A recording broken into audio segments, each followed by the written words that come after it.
go live first, get the video. Okay, Megan. Yeah, I'm not seeing anything yet.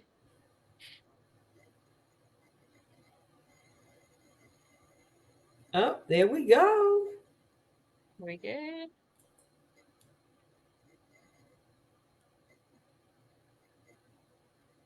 I think so.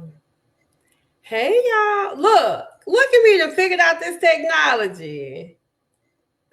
So now I'm trying to move these cameras. So I'm gonna be looking at myself, and I can look at the camera. Expand video. Here we are. Okay, y'all. So look, we are live for our lunchtime live for today, Thursday, April the 10th. We're gonna try it again. I am so excited. I am Megan Ham. I am the host of this community, Tantrums and Meltdowns, where we are a community where we share experiences and we talk about tantrums and meltdown in a way that is not shaming the parent, but really in a supportive nature. And so we every Thursday between 11 and 1, I go live for a lunchtime live series where we just kind of talk about it may be a topic that somebody has asked me about or something that's going on so that we'll just have a topic. But today is extra special. As y'all know, in April we celebrate autism awareness. And so I have a special guest, which is actually our first guest. So y'all welcome her. Megan Ashley Townsend, and I'm gonna let her introduce herself as well. I'm gonna let her introduce herself as we talk about some behavior strategies that you can use with your child who's been diagnosed with autism. So, Megan, thank you so much for being here, and I will let you introduce yourself to Okay. the Thank you. Thank community. you. Thank you, Megan. My name is Megan Ashley. I am a licensed professional counselor supervisor in Texas. I'm also autistic. I'm a mom of two autistic kids as well. I have a book, Blueprint to Behavior, where we talk about understanding behavior and using that knowledge to understand your autistic child and how to help them. So I'm super excited that Megan has me here today because what we do go hand in hand, and it being Autism Awareness, Acceptance, Appreciation Month. I'm just glad to be able to be here and answer questions and talk to y'all today. Thank you so much. And even with the technical difficulties, we're all here. So if you have any specific questions, please drop them in the comment section so that Megan can go back and answer the questions, or we can answer them live, whatever we have time for.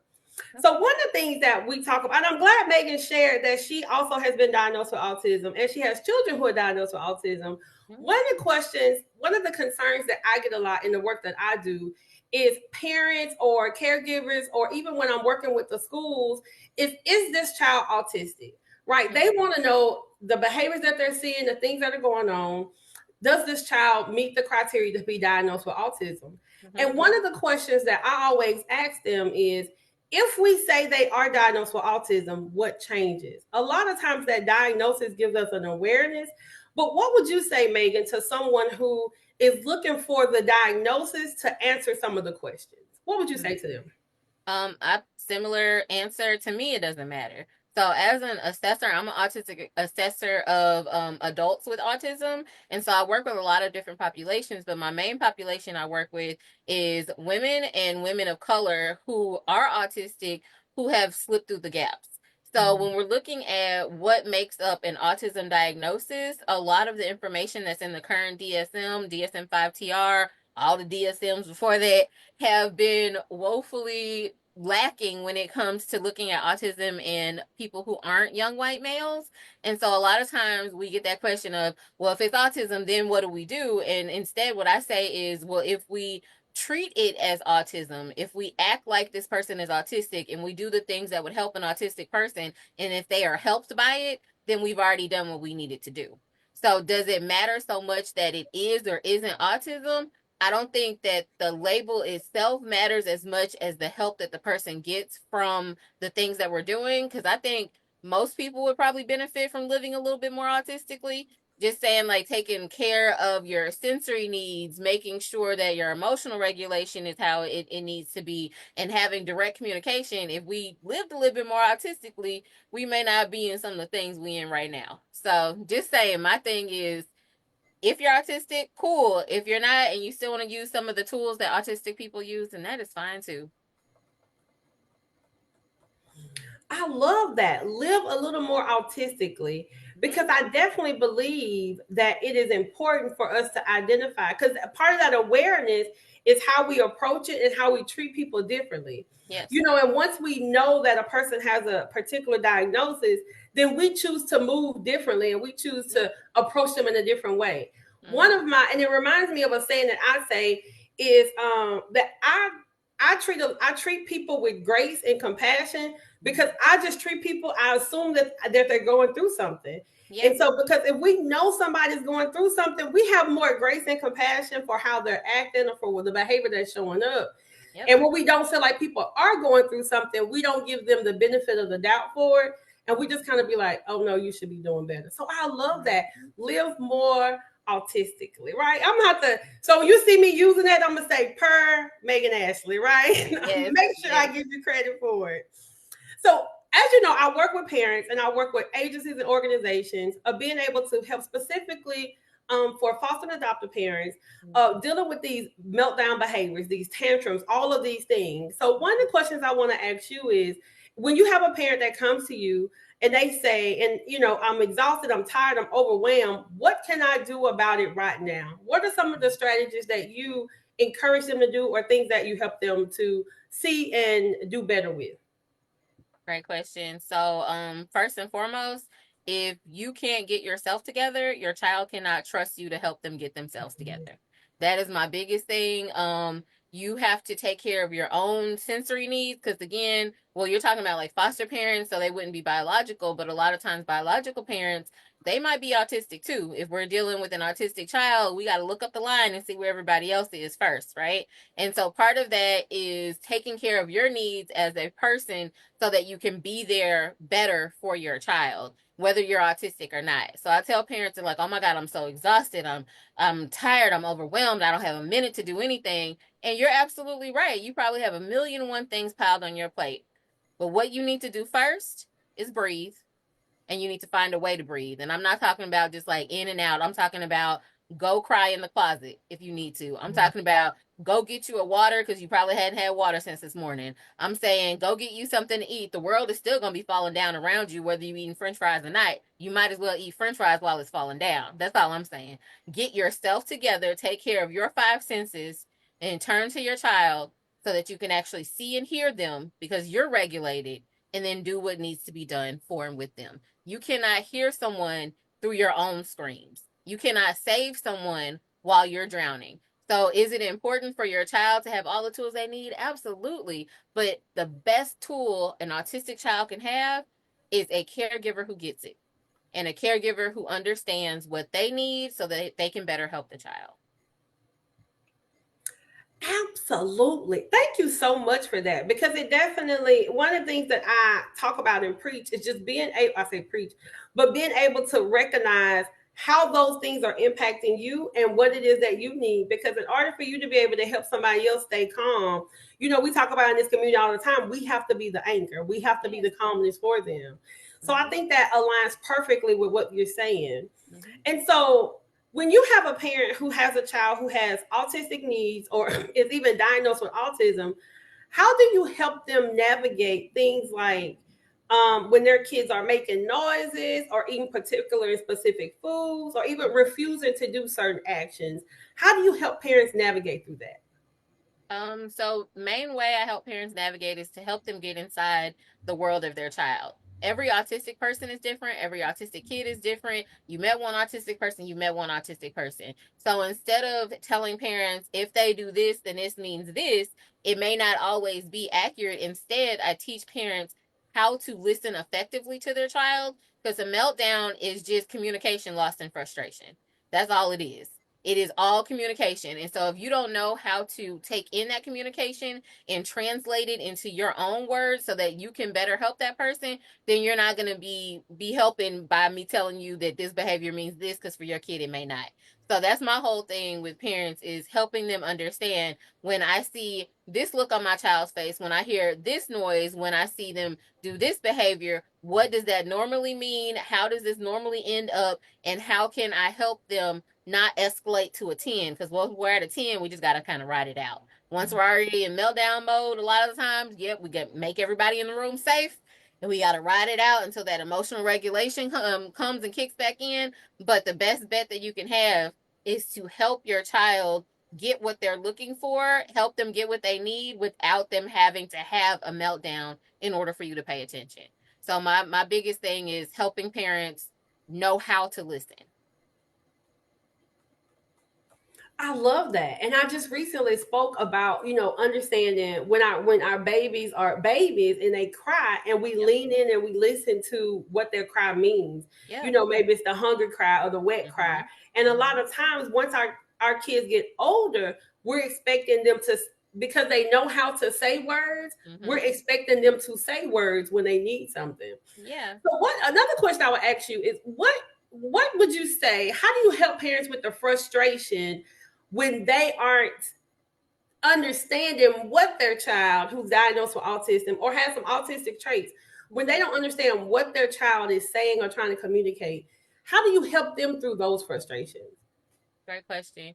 So, first we have different things that we can look at. We look at the ABCs of behavior. We're looking at the antecedents, behavior, and consequences, and not so much like consequences as if you're punishing your child. Not that at all. What we're looking for is what was happening before the behavior happened. What is the actual behavior that they're doing, and how do you actually respond to it? Because you can either be making it better or making it worse based off of how you're responding to your child. So if we're looking at an example, if my oldest hits my youngest, if my oldest son is hitting my youngest son, that's not a behavior that we want to encourage in our house. We don't put our hands on people. We don't do that. But instead of being upset with my son for hitting his brother, I need to understand what he hit his brother for.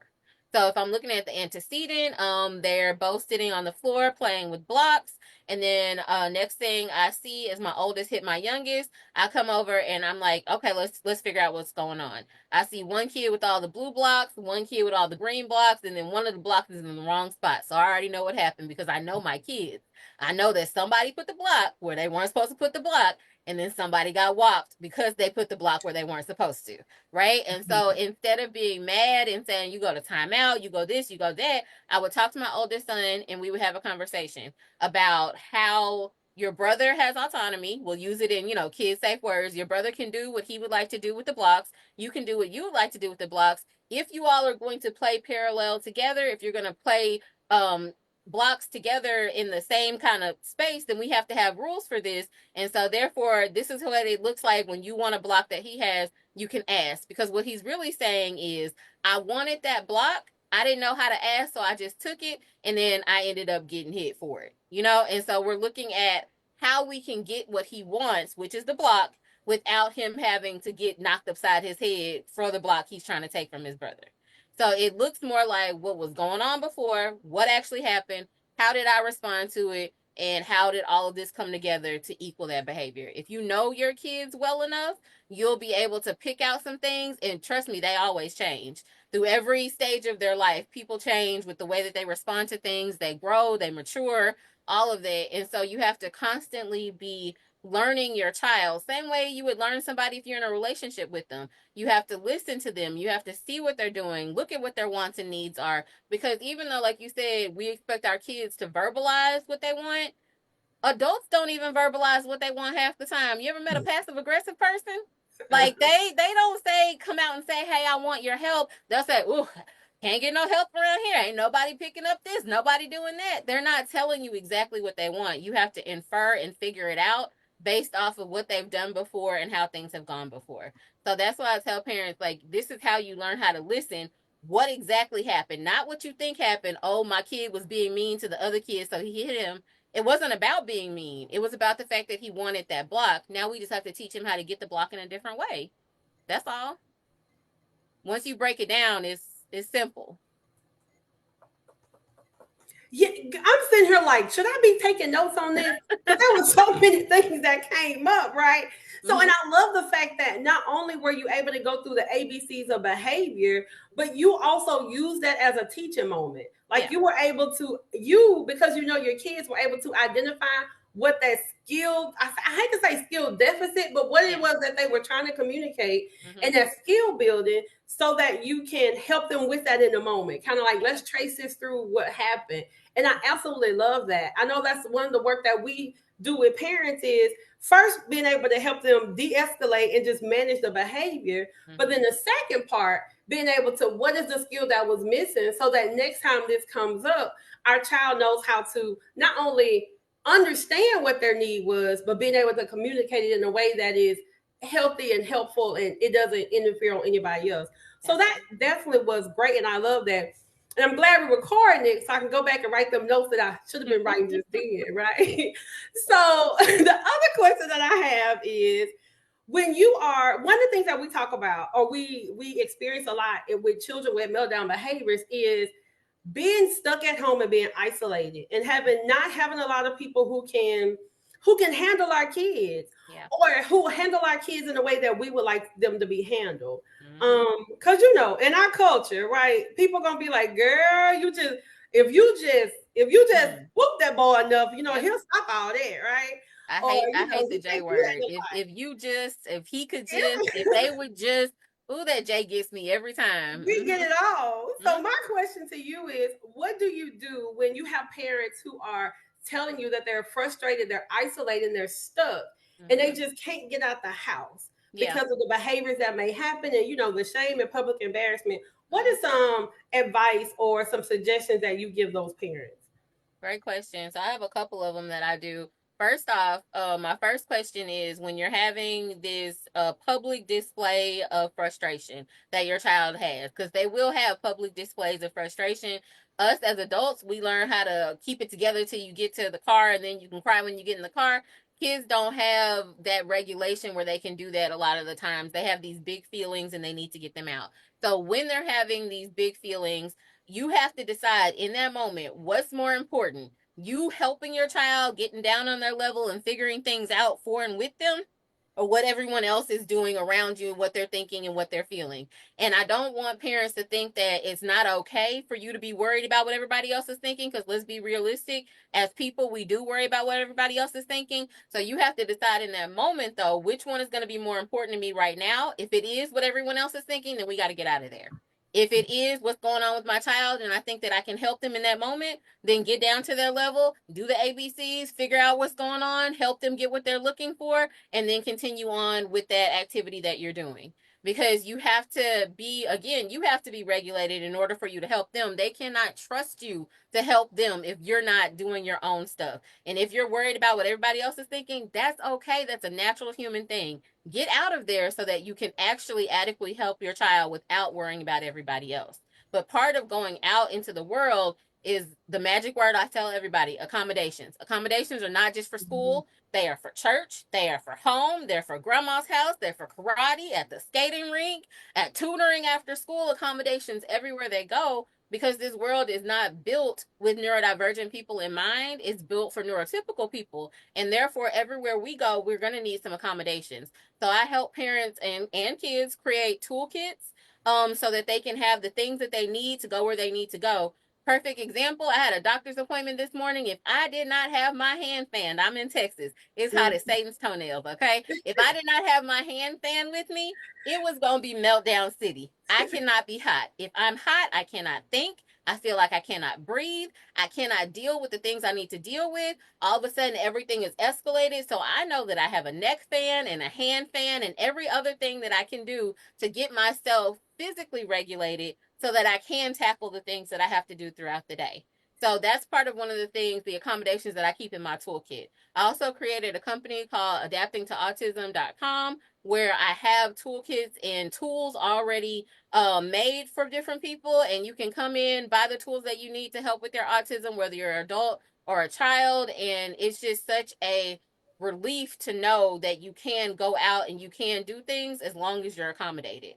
So I would recommend for parents to learn what accommodations they need, and then also learn what accommodations their child needs, and then go and test it out in small doses, because at the beginning it's going to be hard. Not gonna lie to you, it's gonna be difficult at the beginning, but once you start getting the hang of it, and I've walked plenty of clients through this over numerous years, and then all of the people who also read my book, it has that same information in it. It even has a chart that says which accommodations you need by each one of your five senses for each one of the places that you go. And that's another thing when you're talking about people caring for our children. You can give them that sheet of paper that says, in any instance, this is what my baby will need. It has been a life changer for parents, giving it to babysitters or daycare or even the teachers. I do a amended version for my kids' teacher at the beginning of every school year. Hi, my name is blank, and this is what I need, and this is what I like, this is what I don't like, this is what escalates me, this is what de escalates me, this is mom and dad's phone number. Call if you need any help, all of that. So, the more information we can get about our kids, the more information we can give to others so that they can feel comfortable everywhere they go. I love that. I absolutely love that because it plays into the idea of being able to give ourselves permission to Yes. get the things that we need without feeling like we have to be a certain idea or what society expects of us to be, or that if we need accommodations, then that means there's something wrong with us. So I absolutely love that. And so to wrap it all up, Megan, what advice or what would you say to people like myself who are not living with autism, Mm-hmm. but who want them to be more aware and more accepted and more accountable to to people living with autism? What would be advice that you would tell us, or what would you want us to know? I would want people to listen to autistic people first off. So listen to autistic adults. Listening to autistic adults first off, listening to autistic children also, listen and find a way to understand what it is that we're saying, and then believe us. If I'm telling you I can't think when I'm hot, you don't get to tell me it's not that bad. Mm-hmm. If I said I can't think when I'm hot, you better find some air immediately or we're gonna have a problem. So therefore, like, really listening to autistic people when they're telling you what they're telling you, whether it's verbal, whether it's with their actions, whatever it is, learn how to listen and then do the listening, and then believe them when they tell you what they're telling you, and go from there. I think that's a great start. When I did my TED talk, that's what it was about. It's called What Autistic Adults Want You to Know, and it runs you through what it feels like to be a person who is autistic in this world, and then it tells you things that you can do to help. If you see somebody needs accommodations, if you saw somebody in a wheelchair and they were rolling up to the door, you would hold the door open for them. They need an accommodation for the door to be open if there's no button for the door to open. Same kind of thing. Autistic people need certain things, but it's just not as visible. So if you see someone who is autistic, ask, hey, what do you need in this moment? Do you know what you need in this moment? I know other autistic people, and they hate being hot. They might have heard Megan on the on the live, and she says she hate being hot. You look hot. How about I help you get some ice or some water? Would that help you? Mm-hmm. That could be it. Just ask and learn how to listen.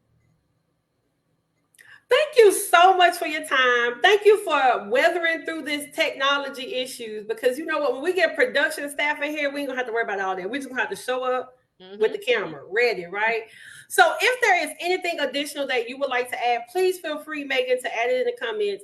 Okay. Please put us the link to your TED Talk in the comments so we can go and support your TED Talk and get those viewerships up and make comments on it.